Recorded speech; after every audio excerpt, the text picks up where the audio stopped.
Yo, so I gotta ask you something real quick before we even get started with all this. You ever have one of those clients where the money was so good you just knew something was off? Oh man, you already know where this is going, don't you? Yeah, I've had a few like that over the years, but there's one in particular that still keeps me up at night. See, that's what I'm talking about right there, because I've been in this game long enough to know that when the money looks too good, it usually is, and it never ends well for anybody involved. Facts, bro. Like, you get that feeling in your gut. You know what I mean? Everything looks legit on paper, but something just ain't sitting right with you from the jump. That's the thing about this work, though. You gotta trust that gut feeling every single time, or you end up in situations you can't get out of. But we'll get to that in a minute, because I know you got a crazy story for us today. Yeah, this one's different, though. This wasn't just a bad feeling. This turned into a whole situation where I realized I was being played from the beginning and didn't even know it. Oh, damn. So you're saying somebody set you up, like they brought you in specifically to use you as part of whatever they had planned? Exactly that, man.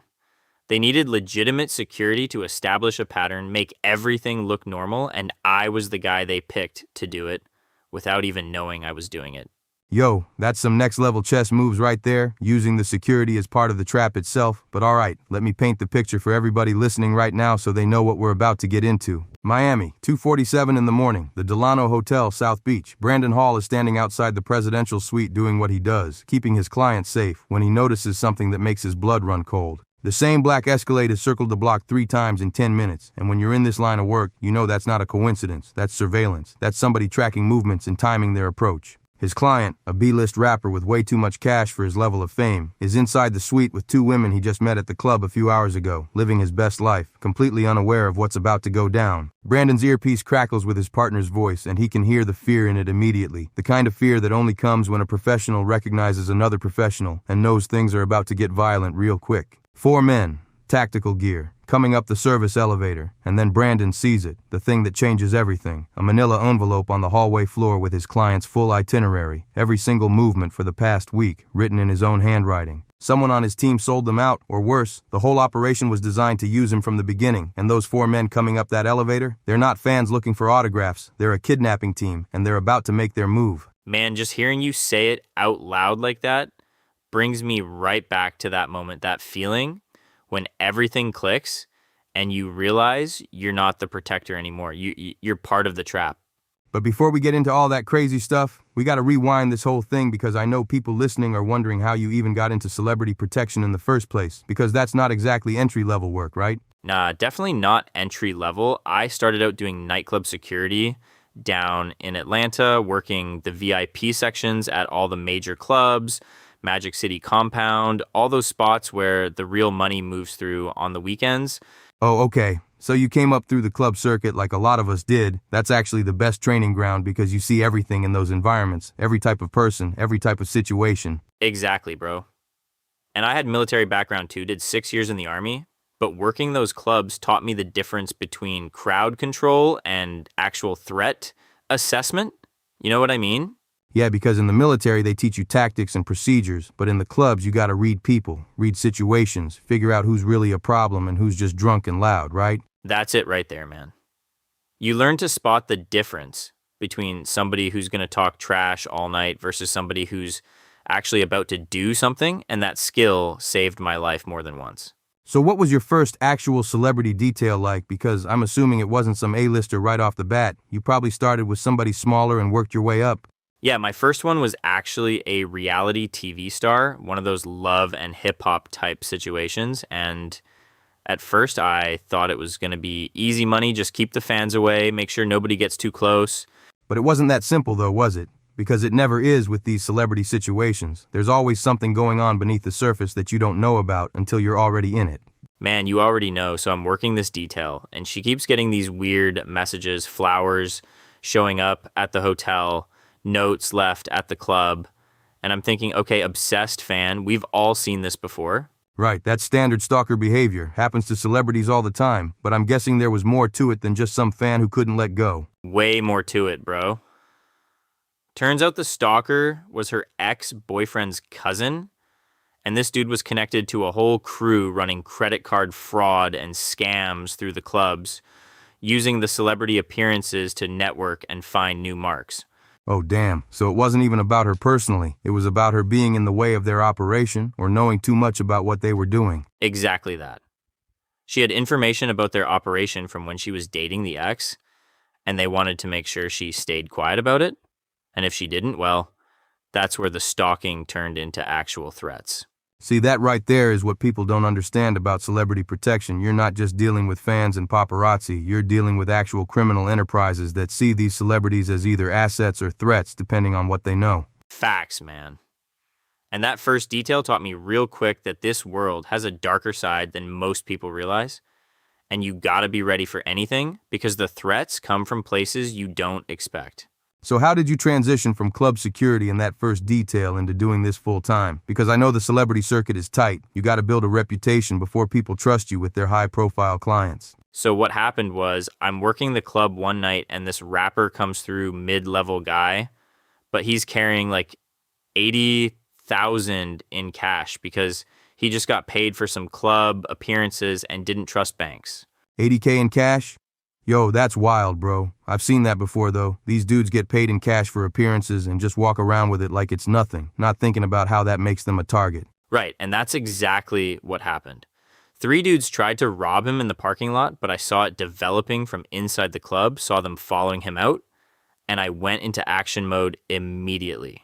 So you stopped the robbery? Like what? You ran out there and intervened before they could make their move? Yeah, I came out the side door while they were focused on him, got the drop on them, military training kicked in, and I made it real clear that if they didn't walk away right now, it was going to be a problem they couldn't handle. And they backed down? Because usually dudes who are bold enough to try a robbery in a club parking lot aren't the type to just walk away when somebody steps up. They saw I was strapped, saw I knew what I was doing, and they made the smart choice to bounce before it turned into something none of us wanted. And the rapper saw the whole thing go down.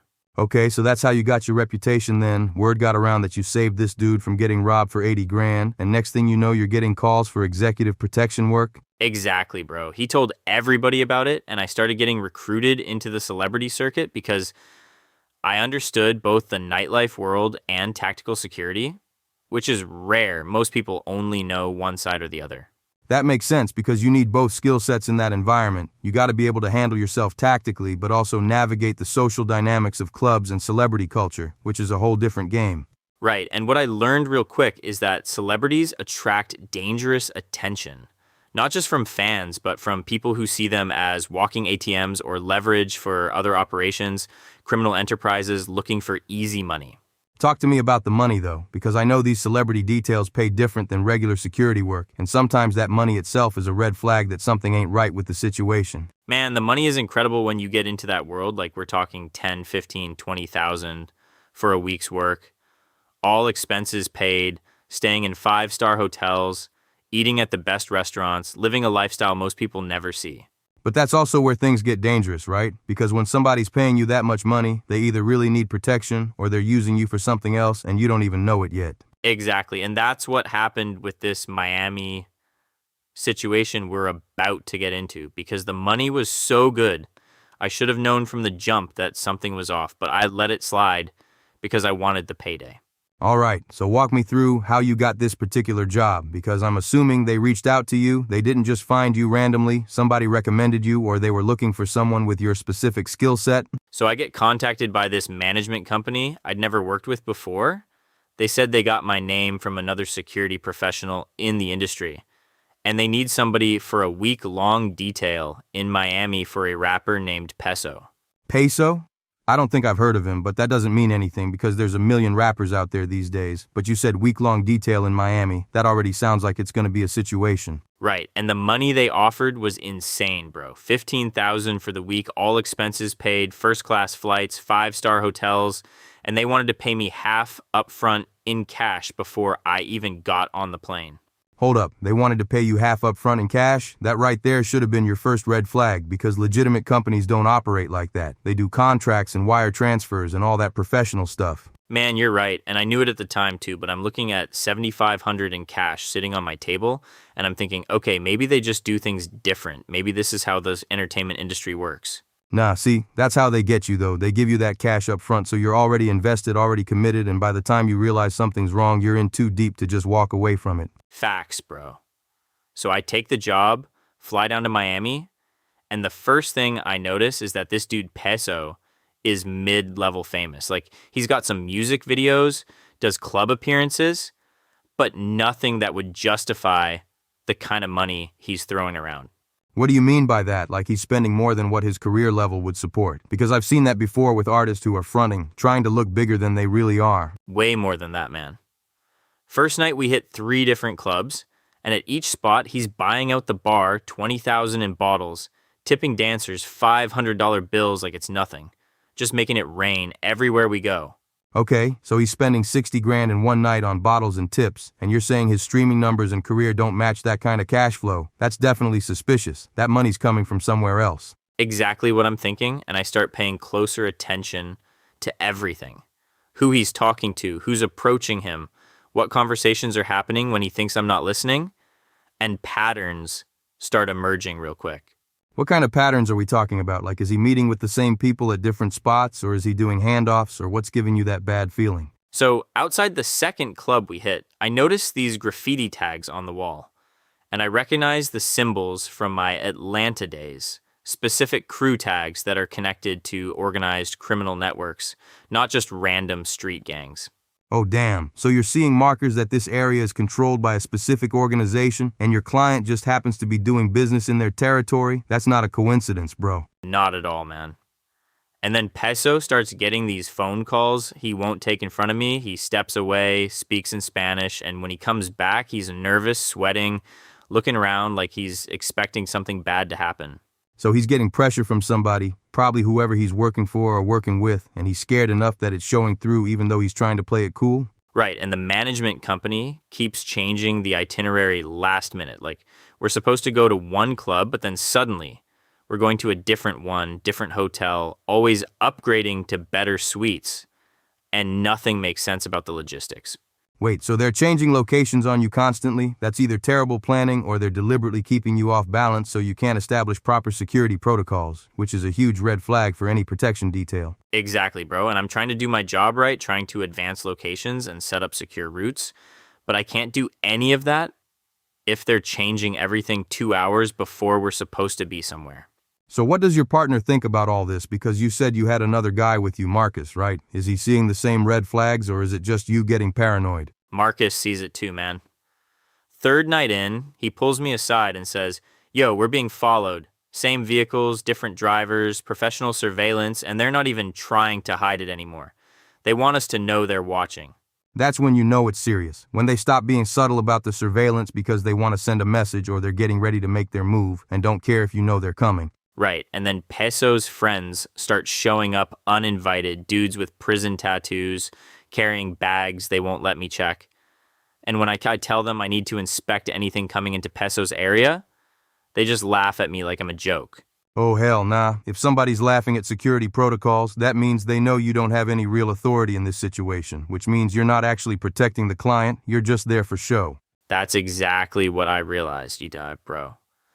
One night, Peso gets into an argument with somebody at the club, and I hear the word shipment and delivery, and I'm putting pieces together that this dude is moving something, probably drugs or money. So now you know you're not protecting a rapper, you're protecting a courier or a money mule, somebody who's part of a larger operation, and you're just the legitimate face they're using to make everything look normal? Exactly that, man. And I start documenting everything at that point. Plate numbers, faces, times, locations, because I know if this goes sideways, I'm going to need evidence to prove I didn't know what was really happening. Smart move, because in situations like that, you got to protect yourself legally, make sure there's a paper trail showing you were just doing your job and didn't know about the criminal activity. Right, so I'm gathering intel, and I talked to this club manager I know from previous details, and he tells me Peso's been a regular for months, always with different security teams, always spending crazy money, and the last security team quit suddenly 2 weeks ago.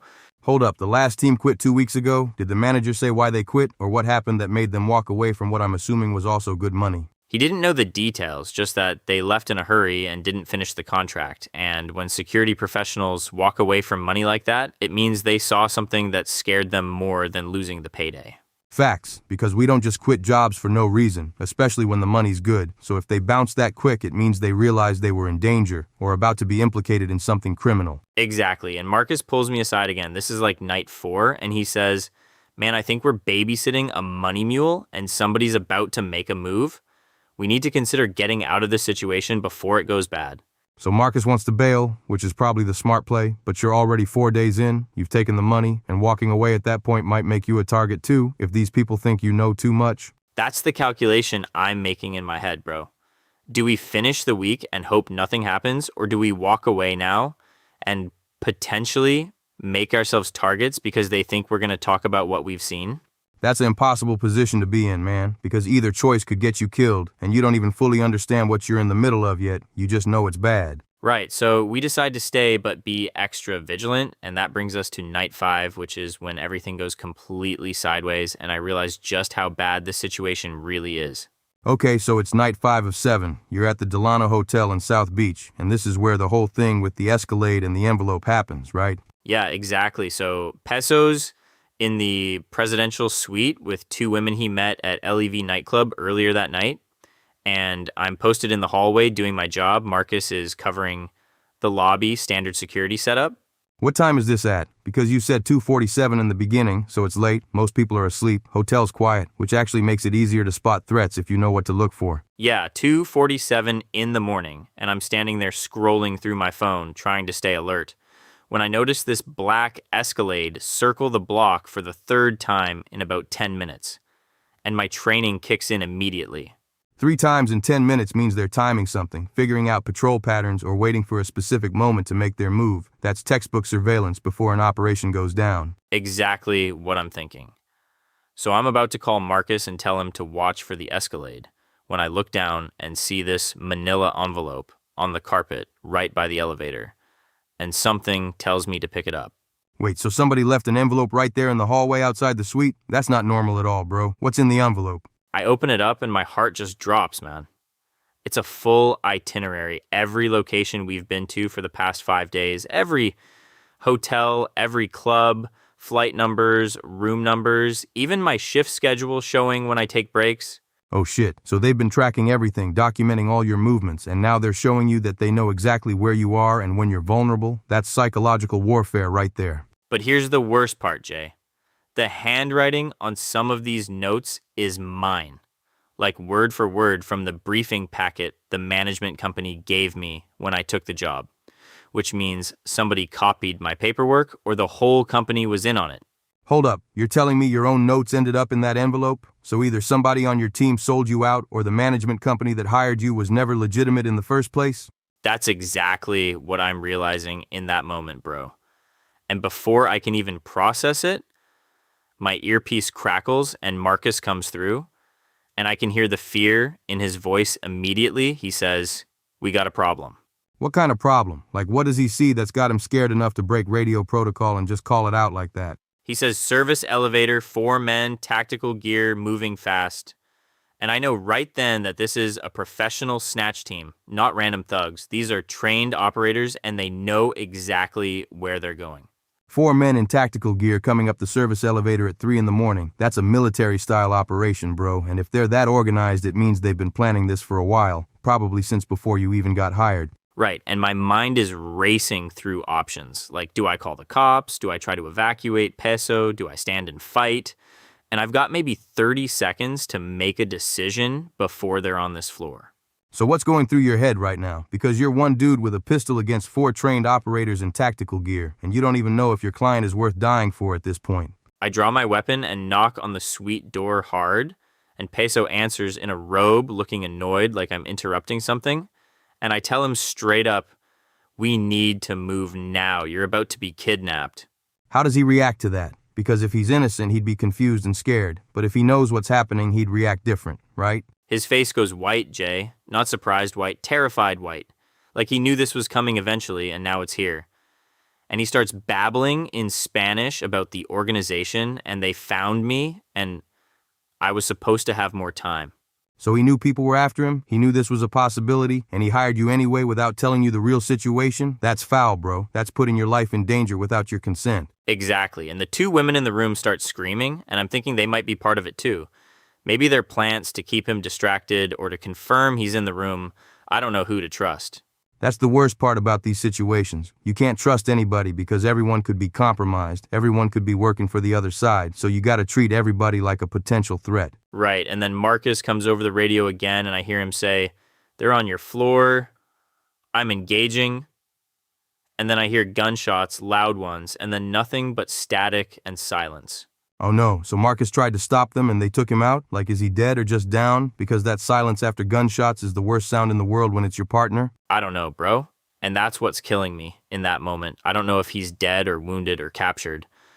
All I know is my partner is gone and I'm alone against 4 trained operators who have the floor plan and my schedule. So you're outgunned, outmanned, your partner's down, and you've got a client who lied to you about the real situation. What's the play here? Because fighting seems like suicide, and running might be impossible. Peso's crying now, full-on sobbing, saying, "They're going to kill me. I took money from them. I was supposed to deliver, and I ran." And that's when I understand the whole picture. He's a money mule who stole from a cartel or syndicate. And they used you to track him, used your security protocols to establish his patterns and routines, so when they finally made their move, they knew exactly where he'd be and when he'd be vulnerable? That's exactly it, man. The whole celebrity detail, the high pay, the public appearances, it was all designed to get Peso out in the open with predictable patterns, and I was the tool they used to make it happen without even knowing it. That's some chess master level planning right there, bro, using legitimate security as part of the trap, and the management company was probably fake from the beginning, just a front to get you in position. Had to be. And I can hear footsteps in the hallway now. Tactical boots moving in formation, and I know I've got maybe 10 seconds before they breach the door and it's over for both of us. Did you call the cops at this point? Because I know Peso's probably screaming not to involve police, but when there's 4 armed men coming to kill you, that seems like the time to call for backup. He's literally grabbing my arm screaming, "No police, they have cops, they have people inside, you call the cops and we both die." And I gotta make a split-second decision whether to trust that or not. Man, if they have dirty cops on the payroll, then calling for help might just bring more enemies to your location. That's a nightmare scenario where you can't even trust the people who are supposed to protect you. So I make the decision, we gotta run, can't fight 4 trained operators, can't call cops if they're compromised. Only option is escape. And there's a service stairwell at the end of the hall, but it means crossing their line of approach. That's a bold move, though, because if they see you crossing that hallway, they can light you up before you even make it to the stairs. You're basically betting everything on speed and surprise. I grab Peso, tell the women to stay in the room and lock the door behind us, and I use my radio to mimic Marcus's voice, call out false positions to try and confuse the team, buy us a few extra seconds. Oh, that's smart, using their own communications against them, making them think you're in a different location so they split up or move to the wrong area. Exactly, and we move fast and low. I fire 3 shots down the hallway, not trying to hit anybody, just trying to make them take cover and give us time to reach the stairwell. Suppressive fire. That's good tactics. You're not trying to win a gunfight. You're just trying to survive long enough to get out of the kill zone. And did it work? Did you make it to the stairs? We hit the stairwell and start going down, but I can already hear boots above us and below us. They're boxing us in, trying to trap us in the stairwell where we can't maneuver or escape. So they anticipated that move. They probably had guys covering all the exits because they planned this whole operation out. They knew every route you might take. Right, so we get to the 5th floor, and I make another quick decision. I kick open the door to the hallway, pull the fire alarm, and suddenly the whole hotel erupts in chaos. People flooding into the hallways in their pajamas. Yo, that's brilliant though, because now they can't move without being seen by hundreds of witnesses, and they can't just start shooting because there's civilians everywhere. You use the crowd as cover? Exactly, bro. And me and Peso blend into the crowd. Just 2 more people evacuating because of the fire alarm, and we make it down to the parking garage while the kidnappers are stuck trying to navigate through all the confused hotel guests. So you made it to the garage, but you don't have a car, right? Because you came in their vehicles, so now what? You're just gonna steal something and hope it works. I hotwire a guest's car, skill I learned back in my Atlanta days. Not proud of it, but in that moment, it saved our lives. And we're pulling out of the garage when I see something that makes my stomach drop. What do you see? Please don't tell me they got Marcus, because I've been worried about him this whole time since we heard those gunshots. I see Marcus being loaded into the black Escalade, and he's alive but zip-tied, bleeding from the head, and they're putting him in the back like cargo. And I know right then they took him instead of us. Oh man, so they grabbed Marcus as leverage or as a consolation prize because they couldn't get Peso? That's terrible, bro, because now you gotta choose between getting your client to safety and trying to save your partner. That's the hardest decision I've ever had to make in my life, Jay. And I chose to keep driving because I knew if I stopped, we'd all die. And at least this way Marcus had a chance if they wanted to use him for information or leverage. That's an impossible choice, man, but you made the tactical decision that gave everyone the best chance of survival, even though it meant leaving your partner behind, and I know that had to eat you up inside. Still does, bro. I drive to a safe location, a former military buddy's place in Fort Lauderdale, and the whole way there, Peso is quiet, just staring out the window, and I know he's about to tell me the truth. So what does he tell you once you get somewhere safe? Because now that you saved his life, he owes you the real story, the whole truth about what he got you involved in. He finally breaks down and tells me everything. Says he was a courier for an international syndicate, moving money through club appearances, using his celebrity status as cover, so nobody would suspect what he was really doing.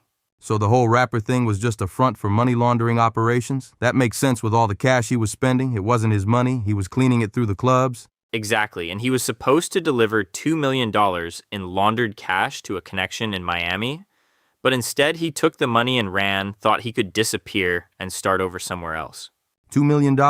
Man, you don't steal that kind of money from a syndicate and expect to just walk away. They're gonna hunt you to the ends of the earth to make an example out of you. That's what I told him, and he explains that the syndicate set up the fake management company as a trap, hired legitimate security to make him feel safe and to establish predictable patterns they could track.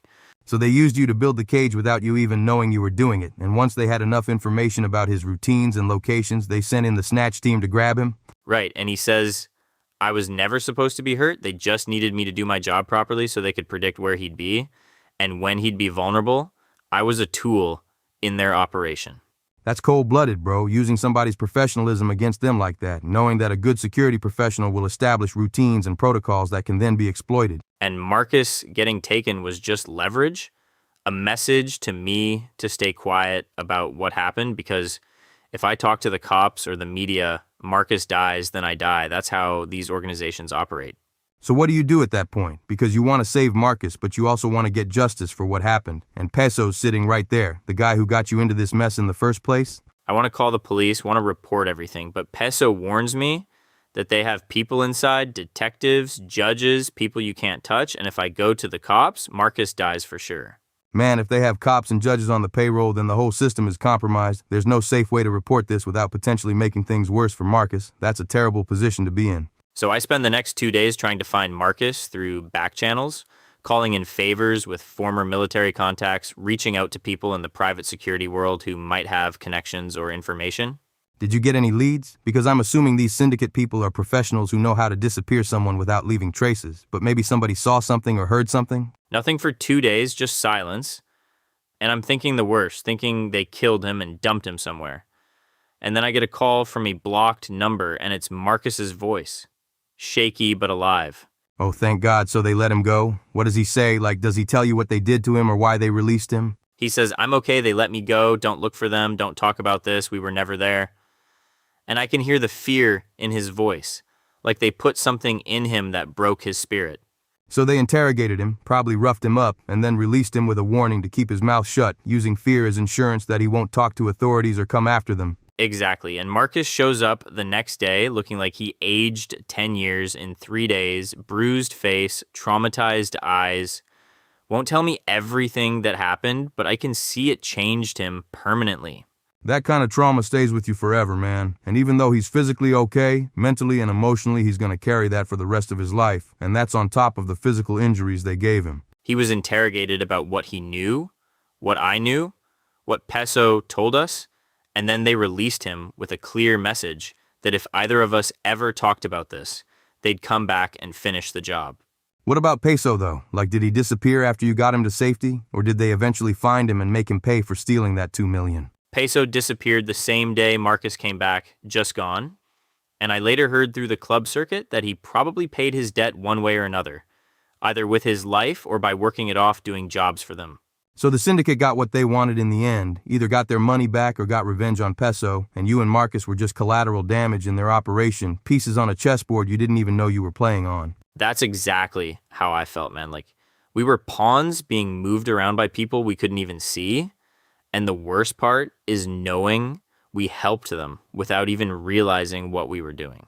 Did you try to report it to the FBI or any federal authorities? Because local cops might be compromised, but surely the feds would be interested in an international money laundering and kidnapping operation. I did try, went to the FBI office in Miami, but without Peso, without evidence, without witnesses willing to talk on record, there was nothing they could do.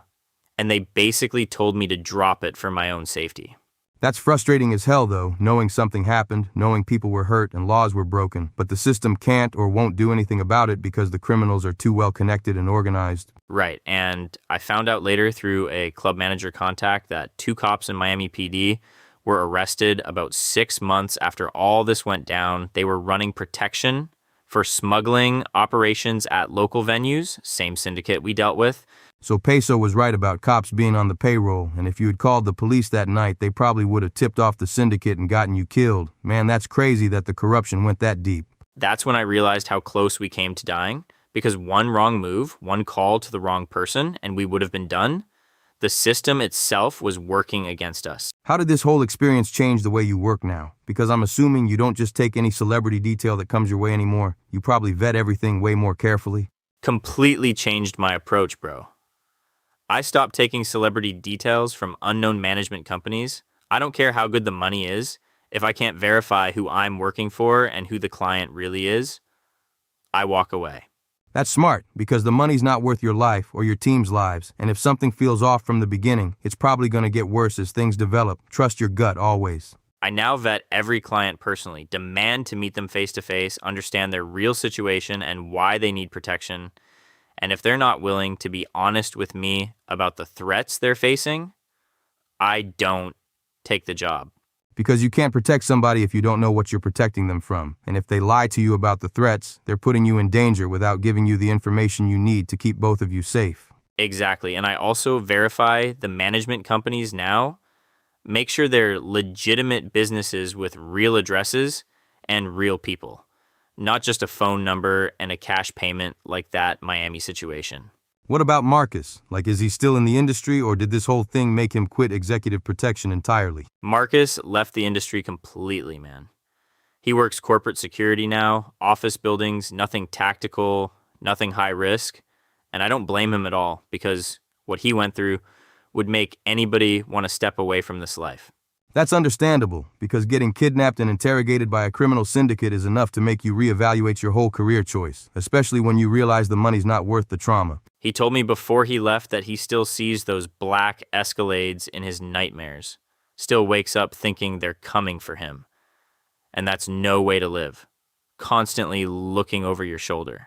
Do you still have nightmares about it? Because I know that kind of situation stays with you, and even though you made it out alive, the psychological impact doesn't just go away. Yeah, I still see those Escalades too. Still think about the envelope with my handwriting.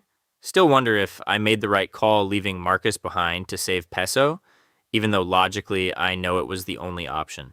That's survivor's guilt right there, questioning decisions you made under extreme pressure, even when those decisions were the right ones tactically, but your heart still feels like you should have done something different. Exactly, and the lesson I learned from all this is that in executive protection, you're not just protecting a person, you're entering their world, their debts, their enemies, their secrets, and sometimes you're the weapon being used against them without even knowing it.